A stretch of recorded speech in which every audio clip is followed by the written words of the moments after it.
രാഷ്ട്രമാണ് ഇന്ത്യ എന്ന് പറഞ്ഞത്. ഇന്ന് മതേതര രാഷ്ട്രം എന്ന് പറയാൻ പറ്റില്ല. ഇന്ന് ഫുള്ള് മതഭ്രാന്തന്മാരുടെ രാഷ്ട്രമാണെന്ന് പറയണം. മതഭ്രാന്തന്മാരുടെ, അങ്ങനെ തന്നെ പറയണം. ഇന്ന് ദൈവങ്ങൾക്കൊക്കെ മനുഷ്യരെ കാണുന്നത് പേടിയാണ്. ഞാൻ തമാശല്ല പറഞ്ഞത്.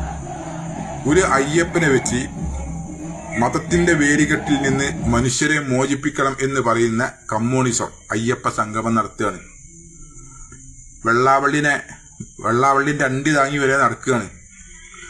അതുപോലെ കോൺഗ്രസ്സുകാർ അങ്ങോട്ട് വലിക്കുകയാണ്, ലീഗുകാർ അങ്ങോട്ട് വലിക്കുകയാണ്, കമ്മ്യൂണിസ്റ്റുകാർ ഇങ്ങോട്ട്, BJPക്കാർ ഇങ്ങോട്ട്, ഒക്കെ കൂടി വലിയോട് വലിയാണ്. ഇപ്പം ദൈവം തന്നെ വിചാരിക്കുന്നത് എന്താ, ഇവിടുന്ന് എങ്ങനെങ്കിലും ഒന്ന് പോയി രക്ഷപ്പെട്ടാൽ മതി എന്നുള്ള രീതിയിലാണ് ദൈവത്തിന്റെ വരെ അവസ്ഥ.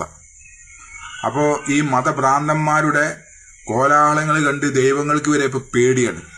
കാരണം ഒന്നും ചെയ്യാൻ പറ്റാത്ത കണ്ടീഷനിലാണ് അപ്പൊ ദൈവങ്ങൾ വരെ നിൽക്കുന്നത്. ആ ഒരു കണ്ടീഷനായി മാറ്റി. അപ്പൊ അത് മതേതര കേരളമാണ്. മതത്തിന്റെ പേരും പറഞ്ഞിട്ടല്ല വോട്ട് പിടിക്കേണ്ടത്, സൽക്രമങ്ങൾ ചെയ്തിട്ടാണ് വോട്ട് പിടിക്കേണ്ടത്.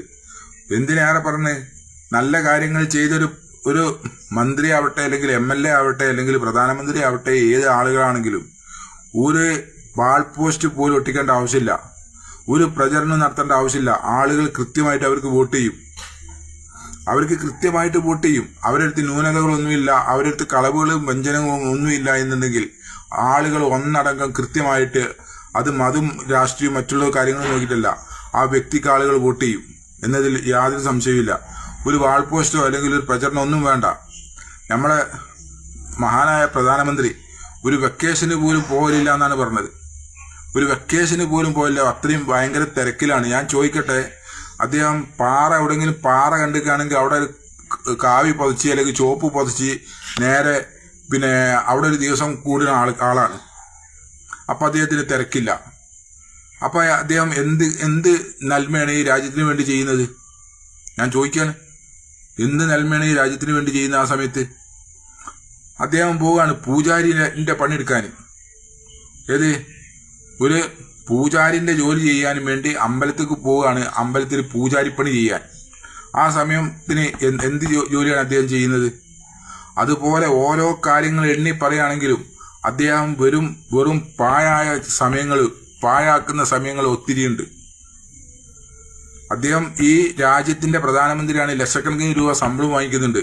എങ്കിൽ ആ ശമ്പളം മേടിക്കുന്ന ആ ശമ്പളത്തിന് കൃത്യമായിട്ടുള്ള ജോലി അദ്ദേഹം ചെയ്യുന്നുണ്ടോ എന്ന് അദ്ദേഹം തന്നെയാണ് ആലോചിക്കേണ്ടത്, അത് മറ്റുള്ള ആളുകളല്ല.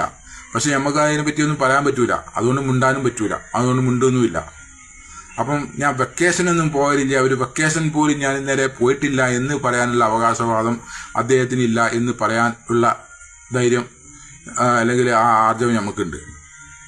അപ്പൊ ഞാൻ പറയുന്നത്, ഒരു നല്ലൊരു വ്യക്തിയാണെങ്കിൽ, രാഷ്ട്രീയക്കാരെ ഏതൊരു വ്യക്തിയാണെങ്കിലും അവർക്ക് ഒരു പ്രചരണത്തിന്റെ പോലും ആവശ്യമില്ല. അവർക്ക് വോട്ട് കിട്ടാൻ അവരൊരു പൈസയും ചെലവാക്കേണ്ട ആവശ്യമില്ല. ജനങ്ങൾ അവരെ നെഞ്ചിലേറ്റിട്ടുണ്ടാവും നല്ല കാര്യങ്ങൾ ചെയ്തിട്ടുണ്ടെങ്കിൽ. പക്ഷെ ഇത് ദൈവങ്ങളെ അങ്ങോട്ട് വലിച്ച് മറ്റോ കൂടി വലിയോട് ദൈവത്തിന്റെ ഒരു രാഷ്ട്രീയമായി മാറി നിൽക്കുകയാണ് ഇപ്പോൾ. ഇവിടെ ദൈവം എല്ലായിടത്തും ഏതൊക്കെ ദൈവത്തിങ്ങളെ പ്രീതിപ്പെടുത്തിയിട്ട് ജനങ്ങളെ വോട്ട് പിടിക്കാൻ പറ്റുമോ അതാണ് ഇന്ന് ചെയ്യുന്നത്. മതത്തിന്റെ വേലികെട്ടിൽ നിന്ന് രക്ഷപ്പെടുത്തുന്ന ആളുകൾ, മോചിപ്പിക്കുന്ന ആളുകളാണ്, അതിന് പുറത്തു ചാടിക്കുന്ന ആളുകളാണ് കമ്മ്യൂണിസം. അവർക്ക് വരെ അയ്യപ്പ സംഗമം നടത്തേണ്ടി വന്ന കാലാണിത്. നമ്മൾ ആലോചിക്കണം. അങ്ങനെ ഓരോ ആളുകൾക്കും BJP ആണെങ്കിൽ അതിന്റെ വക്താക്കളുമാണ്. മൊത്തത്തിൽ അതിന്റെ വക്താക്കളാണ് BJPക്കാർ. എന്നാ അവരെന്തെങ്കിലും ഒരു ഗുണം അവർക്ക് ചെയ്യുന്നുണ്ടോ? അതുമില്ല. കോൺഗ്രസ്സുകാര് അവരൊക്കെ ഇതാക്കാണല്ലോ. അപ്പൊ ഇനിയിപ്പോ നമ്മളും അതിൽ കൂടുക എന്നും പറഞ്ഞിട്ട് അവരും വലിക്കുകയാണ്. ഇങ്ങോട്ട് വാ അയ്യപ്പ, അങ്ങോട്ട് വാ അയ്യപ്പ, മറ്റൊടത്തേക്ക് വാ അയ്യപ്പ. എന്തിനേറെ പറഞ്ഞു, മുസ്ലിം ലീഗുകാർ വരെ പച്ചക്കൊടിയും ഇതാക്കിയിട്ട് അയ്യപ്പന്റെ പാട്ടും പഠിച്ചിട്ടാണ് നടക്കുന്നത്. അപ്പം എവിടൊക്കെയാണോ എന്തൊക്കെയാണോ കിട്ടാനുള്ളത് അത് മതത്തിന്റെ പേരും പറഞ്ഞിട്ട് ആരൊക്കെ അതിൽ വക്താക്കളാകാൻ പറ്റുമോ ആ വക്താക്കളായി ആണ് മാറ്റുകയാണ്, അവര് അടിച്ചു മാറ്റുകയാണ്. ഏതായാലും ഈ നാട് പോകുന്നത് വല്ലാത്തൊരു ദുരവസ്ഥയ്ക്കാണ് എന്ന് മാത്രമേ എനിക്ക് പറയാനുള്ളൂ. കാരണം ഒരു മതഭ്രാന്തന്മാരുടെ നാട്, മതത്തിന്റെ നാടല്ല, മതേതരത്വത്തിന്റെ നാടുമല്ല, മതഭ്രാന്തന്മാരുടെ നാട് എന്ന് മാത്രം പറയാം.